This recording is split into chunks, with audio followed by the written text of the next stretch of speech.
walang pasok si Bunso. Oh, eto almusal mo. Bilisan mo kumain ha, at baka malate ka. Opo, Ma. Ano ba yan? Ang aga-aga pa eh. Wala pa akong ganang kumain. Uy! Umuulan. Naku, umuulan.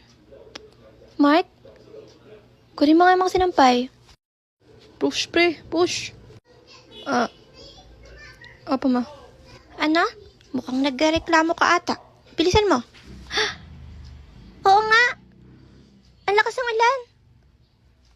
Sasabihin ko kay Mama. Baka wala kaming pasok.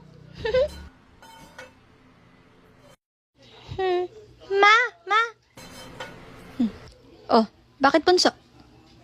Ma, tignan mo. Ang lakas po ng ulan. Baka mabasa ako. Tsaka, baka magkasakit pa ako. Oh, wala namang pala announcement na nag-cancel ang pasok. Pero ang lakas po ng ulan. Ikaw ha? Baka nag-iimbento ka lang. Nako, Mikmik. Eh, yung assignment mo ba, nagawa mo? Nako. Opo, Ma. Sorry po.